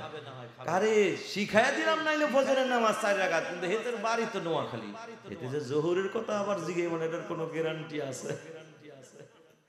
তাইলে তোমার ফজর জোহর আসর মাগরিব এসা 5 ওয়াক্ত শিখাইয়া দিই, যেটা কাজে লাগায় দিবা। মহিলাদের কিন্তু আবার একটা চিকন বুদ্ধি আছে, কমনি মহিলাদের কিছু চিকন বুদ্ধি আছে, পুরুষের উপকার হয়, আবার কিন্তু এই চিকন বুদ্ধি বেশি নিতে গেলে আবার ক্ষতিও আছে। কমনি থাকে আগামী বছর যদি, হ্যাঁ সময় আছে, এক জাইলা মাছ ধইরা নিয়ে কাছে বাদশারে হাদিয়া দিব। কারে? বাদশারে খুশি করব, নেতারে খুশি করলো তো এলাকা ঠান্ডা। আচ্ছা ঠিক আছে, বাদশারে বড় মাছটা নিয়ে হাদিয়া দিয়েছে। বাদশার কলিজাও ছিল অনেক বড়। বাদশা কয়, কিরে গরিব মানুষ, আমার এত বড় একটা মাছ দিল হাদিয়া, যাক ওরেও আমি একটা হাদিয়া দিই, পকেট থেকে মোটামুটি বের করে ওরে দিয়ে দিয়েছে 2000। মাছটা বাড়িতে নেওয়ার পর বাদশার বিবি মাছ দেখে তো খুশি, কিন্তু দাম শুনা বেজার। এরকম কিছু কিপটা মহিলা আছে না, যদি আমি ফরিদপুর জেলায় নাই, আমি বরিশালের ওই সাইডে আর কি আছে কিছু, এদিকে আছে বাবা, ওদিকে খবর হইতেছে কিন্তু ধরবো আজকে। এবার বাদশার বিবি কয় মাছ কত? কয় 2000। কয় মাতা কি ঠিক আছে, 500 টাকার মাছটারে 2000 টাকা দিয়ে নিয়ে। কয় বিবি রে, এখানে টাকা পয়সার হিসাব না, আমি বাদশা মানুষ, আমারে হাদিয়া দিছে, আমার একটা ইজ্জত আছে না, সম্মান আছে না। দূর তোমার ইজ্জতের গুল্লি মারি, টাকা নষ্ট কইরা টাকা নিয়ে আসো, আছে না কিছু কিপটা। স্বামীর ইজ্জতটাও চায় না। মসজিদে 5000 টাকা দিয়েছে, তোমার কে কইছে টাকা দিয়ে নষ্ট করে দান করে নাম ঘুরাইতে? কয় না এরকম। ভাইয়ার আমার সব কথা কিন্তু শোনা যাবে না। এবার ডাক দিয়ে কয় টাকাটা ফেরত নিয়ে আসো। স্বামী কয় যেই টাকা দিয়ে আসলাম, মাছ নিয়ে আসলাম, এটা আবার কিভাবে ফেরত? কয় বুদ্ধি নাও আমার থেকে, চিকন বুদ্ধি একটা দিছে।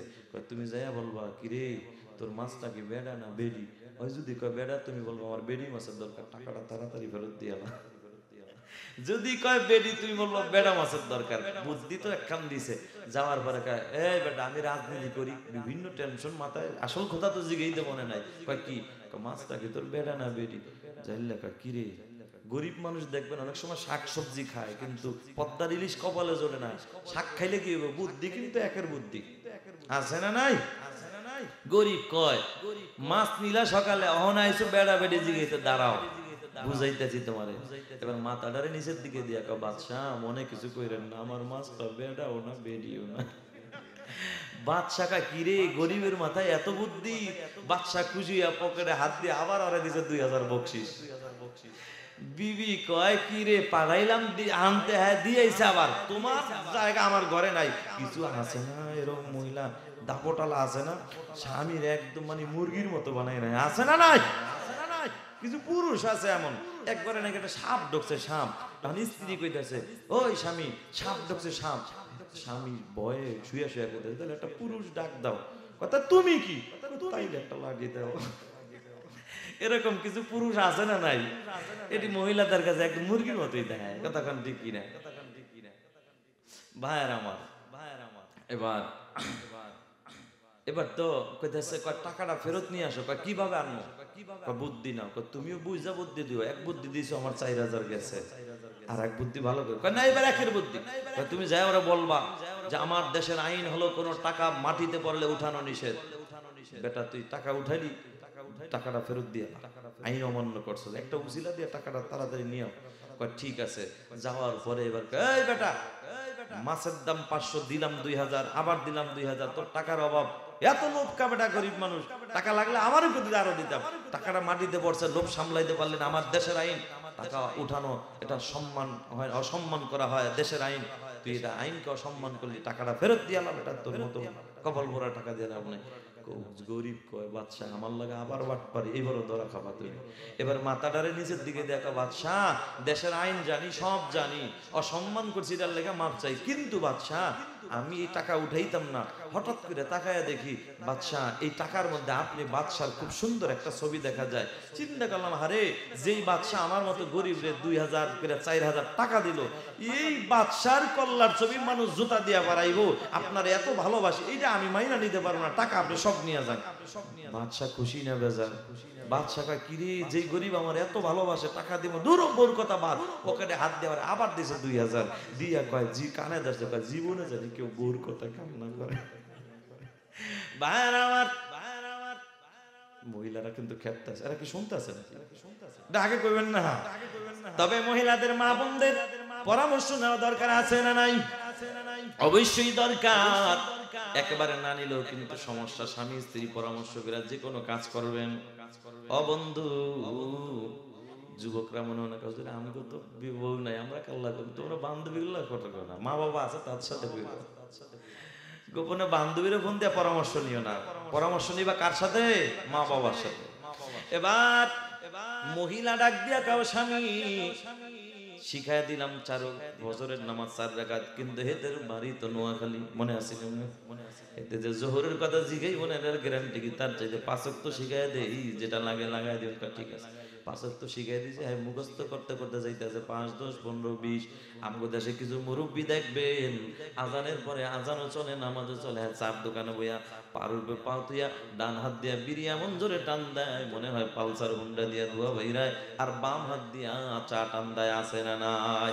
আর পন্ডিতি করে কয় হুজুররা কয় কবরে গেলে 3টা প্রশ্ন করে, এটা কোনো ব্যবহার হলো? এটা কবে মুখস্থ করে দিয়েছে? ওরে কবর মোরা, কবরে গেলে এই মুখস্থ বয়ান তোমার এটি চলবে না, এটি 4 দোকান পর্যন্তই, আজরাইল আসার আগ পর্যন্ত শেষ।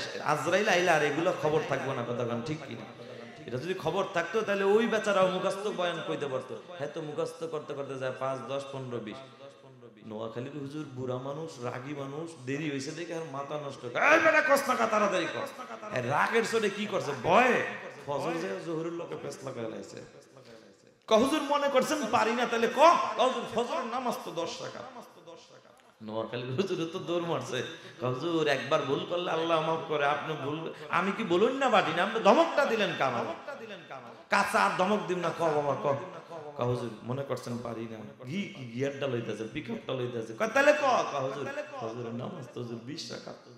হুজুরে তো এবার উঠে দূর, এবার মহিলা ভিতর থেকে, এই স্বামী তোমার না এত করে বুঝাইলাম, তোমার না বইলা দিলাম যে ফজরের নামাজ 4 রাকাত, দূর তুই আর পন্ডিতি করিস না, আমি 20 রাকাত কইছি, মৌলবী থাকে না তো 4 রাকাতে থাকবো। हकीकत से तो दुनिया बेखबर है, दुनिया की नुमाइश पर नजर है, नमी गोयम के आज दुनिया जुदा बाश, बाहर करे के बाशी बा खुदा बाश, जिसते दुनिया आज खुदा गाफिल बुदाम, कमाशन करहो पर जिंदजा। ভাইরা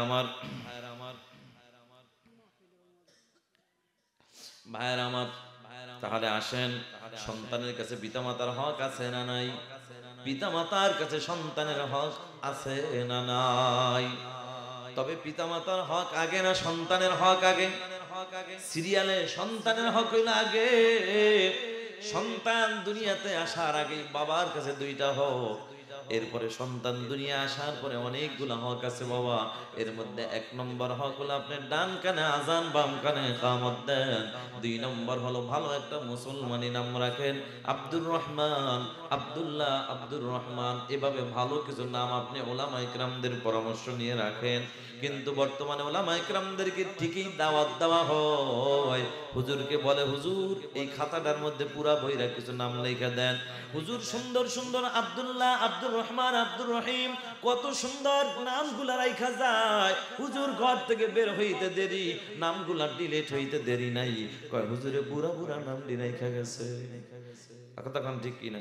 এরপরে নিজেই পণ্ডিত করে নাম রাখে, আকাশ, বাতাস, সাগর, নদী, খাল, বিল, baby, taxi, CNG, auto, motor, আছে না নাই? মুসলমান আল্লাহর গোলাম, মুসলমান।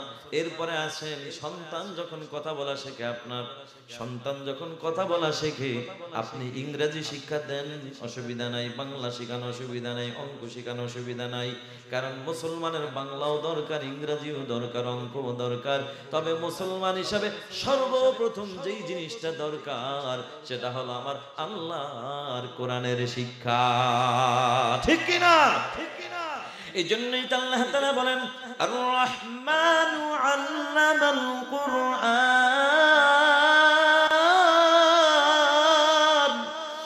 খালাকাল ইনসানা আল্লামাহুল বায়ান। আল্লাহ বলেন আর রহমান, রহমান হলেন তিনি, আল্লামাল কুরআন, কোরআন শিখাইলেন যিনি, মানুষ বানাইলেন যিনি। হে মুসলমান, সিরিয়ালে আমরা জানি মানুষের সৃষ্টি আগে, এরপরে শিক্ষা। আল্লাহ বলার ভঙ্গিমায় সিরিয়ালে কেন আল্লাহ আগে কোরআনের শিক্ষা বললেন, পরে খালাকাল ইনসান, মানুষ সৃষ্টির কথা বললেন। মুফাসসিরিন কিরাম বলেন, ও পৃথিবীর মানুষ, আল্লাহ তাআলা এটাই বুঝাইতে চাচ্ছেন, ও দুনিয়ার মানুষ, যার মধ্যে আল্লাহর কোরআনের শিক্ষা আছে সেই হলো প্রকৃত মানুষ। যার মধ্যে কোরআনের শিক্ষা নাই, ইংলিশ টপ টপ করে কইতে পারে, এখনো দাঁড়ায়া দাঁড়ায়া প্রস্তাব করে, আছে না? কারণ ওর মধ্যে তো কোরআন নাই, হাদিস নাই, দ্বীনের কোনো জ্ঞানই নাই, শুধু খালি ইংলিশই শিখছে, নবীর আদর্শ শেখে না। ভাইরা আমার, এজন্য কোরআন শিখার দরকার আছে না নাই? আপনাদের এলাকায়, আপনাদের কপাল বড় ভালো, আপনাদের এলাকায় কাছেই তো বড় একটি মাদ্রাসা, মিনারা মাদ্রাসা, ঠিক কিনা? আলহামদুলিল্লাহ, শুনলে খুশি হবেন। দাওয়াত দিয়ে গেলাম এই মাসের 26, 27 এই মাদ্রাসার মাহফিল। আমি 26 তারিখ ইনশাআল্লাহ বয়ান করব, যদি আল্লাহ আমাকে বাঁচায় রাখে। যাবেন আপনারা? দাওয়াত দিয়ে গেলাম। আরেকটা কথা হলো, আপনাদের এই এলাকায় যেহেতু ওটা মাদ্রাসা আছে দূরে, এই এলাকায়ও একটা দিনই